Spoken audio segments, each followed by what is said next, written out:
2012년 말 나는 이스탄불에서 가장 유명한 거리인 이스티클랄 카데시에서 몇 블록 떨어진 낡은 아파트에 앉아 있었다. 나흘간의 터키 여행 중이었고 가이드였던 마이크는 몇 발자국 떨어진 곳에 놓인 해진 암체어에서 쉬고 있었다. 사실 마이크는 진짜 가이드는 아니었다. 그는 미국 메인주 출신으로 터키에서 산 지 5년째 접어든 친구인데 내가 이 나라에 온다고 하자 선뜻 나서서 구경을 시켜주겠다고 했다. 어느 날 밤 나는 마이크와 함께 그의 터키인 친구들이 주최한 저녁 식사에 초대를 받았다. 모인 사람들은 7명이었고 최소 하루 한 갑의 담배를 피우는 그들 틈에서 나는 유일한 비흡연자였다. 한 터키 친구에게 어떻게 흡연을 시작했느냐고 물었다. 뭐든 친구와 함께 시작하는 거지. 친구 하나가 담배를 피우면 같이 피우게 되잖아. 그런데 대화 중 놀랍게도 그 방 안에 있었던 사람들의 절반 정도가 담배를 가까스로 끊었던 시기가 있었다는 것을 알게 되었다. 마이크는 한때 몇 년간 비흡연 상태였던 적이 있었고 이번에도 그는 담배를 끊겠다고 선언했다. 그 이유는 엘렌카의 손쉽게 담배를 끊는 방법이라는 책 때문이었다. 이 책은 흡연의 정신적 무게에서 나를 자유롭게 해주고 있어. 그가 말했다. 책에는 이렇게 쓰여 있어. 스스로에게 거짓말을 하는 걸 그만두어라. 당신은 자신이 정말은 흡연을 원하지 않는다는 걸 알고 있다. 흡연을 즐기지 않는다는 것도 알고 있다. 이 문장은 더 이상 내가 희생자가 아니라는 기분을 느끼게 해줘. 그리고 더는 담배를 필요로 하지 않는다는 걸 깨닫게 해준다고. 나는 한 번도 흡연을 시도해 본 적이 없었지만 나중에 호기심이 일어 그 책을 봤다. 저자가 흡연자들의 흡연 욕구를 제거하고자 제시한 전략은 흥미로웠다. 그는 흡연과 연결된 각각의 신호를 체계적으로 재구성하고 거기에 새로운 의미를 부여했다. 예를 들면 그는 이런 식으로 말한다. 당신은 뭔가를 그만뒀다고 생각하지만 사실은 어느 것도 그만둔 것이 아니다. 담배는 당신에게 아무것도 아니기 때문이다. 당신은 흡연이 사회생활에 필요한 것이라고 생각하지만 실제로는 그렇지 않다. 당신은 담배를 한 대도 피우지 않아도 사람들과 잘 어울릴 수 있다. 당신은 흡연이 스트레스를 경감시킨다고 생각하지만 실제로는 그렇지 않다. 흡연은 당신의 신경을 이완시키는 것이 아니라 파괴한다. 당신은 흡연이 휴식이라고 생각하지만 실제로는 그렇지 않다.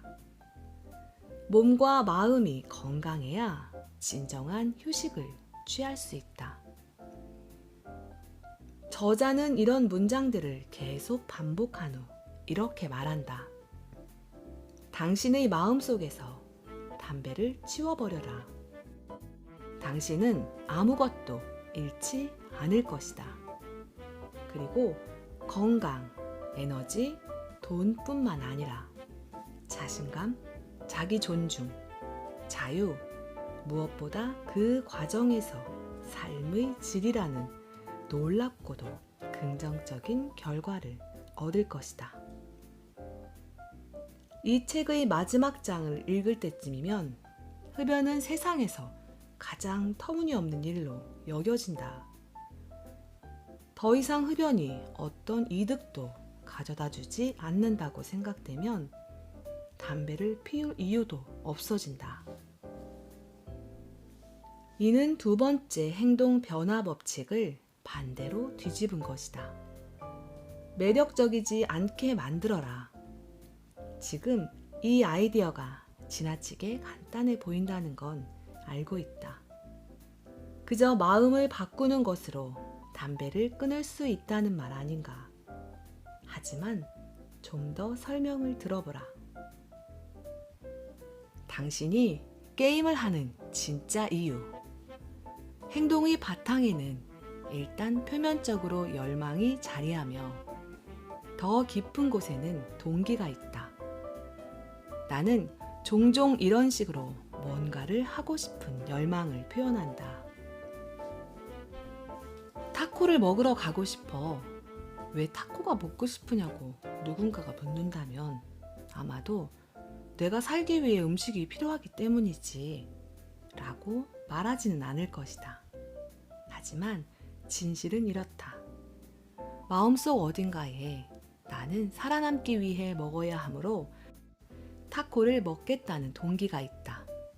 내 열망이 타코라는 특정한 대상에 있다 해도 기저에 깔린 동기는 음식과 물을 섭취하는 것이다. 그런 동기들에는 다음과 같은 것들이 있다. 에너지를 아낀다. 음식과 물을 획득한다. 사랑을 찾고 후손을 남긴다. 다른 사람들과 연결되고 유대를 맺는다. 사회적 인정과 포용을 얻는다. 불확실성을 줄인다. 지위와 명예를 얻는다.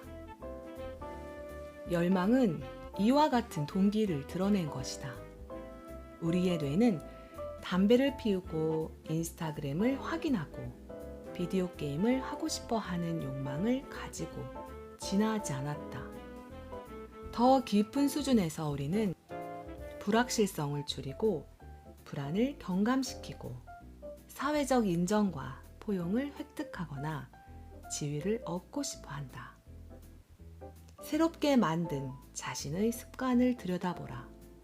그러면 거기에 새로운 동기가 있는 게 아니라 인간 본능, 깊숙한 곳에 내재된 동기가 있었음을 알게 될 것이다. 사랑을 찾고 후손을 남긴다는 데이트 앱인 틴더를 이용한다. 다른 사람들과 연결되고 유대를 맺는다는 페이스북을 검색한다. 사회적 인정과 포용을 획득한다는 인스타그램 포스트를 작성한다. 불확실성을 줄인다는 구글을 검색한다. 지위와 명예를 얻는다는 비디오 게임을 한다. 우리의 습관은 고대부터 이어져 내려온 욕망의 현대판 해결책이다. 한마디로 오랜 악덕의 새로운 형태다. 인간 행위의 기저에 깔린 동기는 여전히 똑같다. 다만 우리가 행하는 특정한 습관들이 시대에 따라 다를 뿐이다. 여기에 주목할 부분이 있다. 동기의 근원이 같다 해도 이를 해결하는 방식은 수없이 많다. 어떤 사람은 담배를 피움으로써 스트레스가 줄어든다는 것을 배웠을 수도 있다. 또 어떤 사람은 달리기를 함으로써 화를 누그러뜨릴 수 있다는 걸 배웠을 수도 있다. 우리의 현재 습관이 우리 앞에 놓인 문제를 해결하는 최선의 방식이 아닐 수도 있다. 그저 각자가 습득한 방식일 뿐이다. 일단 문제와 관련된 해결책을 찾아내면 우리는 그 행동을 계속하게 된다. 습관은 모두 연결작용이다. 이런 연결성은 우리가 어떤 습관을 계속할 만한 가치가 있는지 아닌지를 결정한다. 첫 번째 법칙을 논의할 때 다뤘던 것처럼 뇌는 지속적으로 정보를 흡수하고 주변 환경에서 신호들을 찾아낸다. 신호를 받아들이는 매 순간 뇌는 시뮬레이션을 하고 다음에 어떤 일이 벌어질지 예측한다. 1. 신호. 난로가 뜨겁다는 것을 알아차린다. 2. 예측. 난로를 건드리면 화상을 입을 테니 건드리지 말아야지. 1. 신호.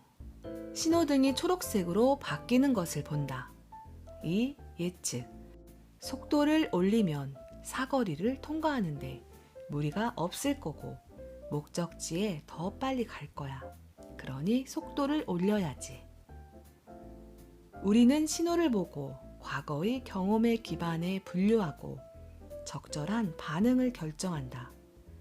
이 모든 행동은 순간적으로 일어나지만 습관에는 중대한 역할을 한다. 모든 행동은 예측에 따라 일어나기 때문이다. 인생은 반응으로 이루어지는 것 같지만 실제로는 예측으로 이루어진다. 하루 종일 우리는 지금 막 본 것이나 과거에 잘 됐던 일에 기반해 어떻게 행동하는 것이 최선일지 추측한다. 끝없이 다음 순간 어떤 일이 일어날지 예측한다. 우리의 행동은 이런 예측들에 따른 것이다. 다시 말해 우리의 행동은 우리에게 일어난 사건, 그 자체 현실에 따라서가 아니라 그 사건을 어떻게 해석하느냐에 따라 달라진다. 예를 들어 두 사람이 똑같이 담배를 보고도 한 사람은 담배를 피우고 싶어지고 다른 한 사람은 냄새조차 맡고 싶지 않을 수 있다. 따라서 똑같은 신호라 해도 각자의 예측에 따라 좋은 습관이 나타날 수도 나쁜 습관이 나타날 수도 있는 것이다. 습관은 그것들이 어떻게 이루어질지에 대한 예측에 따라 형성된다. 이 예측들은 그 일에 대한 느낌으로 이어진다. 다시 말해 열망이라고 묘사할 수 있는 것처럼 느낌, 갈망, 촉구 등을 알아차린다. 느낌과 감정은 우리가 인지한 신호를 변형하며 예측을 우리가 적용할 수 있는 동작 신호로 만든다. 또한 느낌은 우리가 지금 무엇을 감지해야 할지를 설명해 준다. 예를 들어 우리는 추위에 대해서도 이를 알아차리느냐 아니냐에 따라 지금 당장 따뜻한지 추운지를 느낀다. 기온이 1도가 떨어지면 아무것도 느끼지 못한다. 하지만 10도가 떨어지면 춥다고 느끼고 옷을 한 겹 더 입는다. 춥다는 느낌은 행동을 촉구하는 동작 신호다. 우리는 언제나 신호들을 감지하고 있지만 상황에 따라 더 낫다고 예측될 때만 행동한다. 열망은 뭔가를 놓쳤다는 데에 대한 감각이다. 이는 우리의 상태를 바꾸고 싶다는 욕망이다. 기온이 떨어지면 신체가 현재 느끼는 상태와 어떤 상태가 되고 싶은지 사이에 차이가 발생한다. 이렇게 현재 상태와 욕망하는 상태의 차이가 행동의 이유가 된다. 욕망은 지금 내가 어디에 있는지와 미래에 어디에 있고 싶은지의 차이다. 심지어 아주 사소한 행동일지라도 현재와 다르게 행동하고 싶다고 느끼면 동기의 씨앗이 될 수 있다. 음식을 막 먹어치우거나 담배를 피우거나 SNS상을 떠돌아 다닐 때 우리가 정말로 원하는 것은 포테이토 칩이나 담배, 좋아요 한 무더기가 아니다. 정말로 원하는 것은 다르게 느끼는 것이다. 우리의 느낌과 감정들은 현재 상태를 유지할지 행동을 변화시켜야 할지를 말해준다.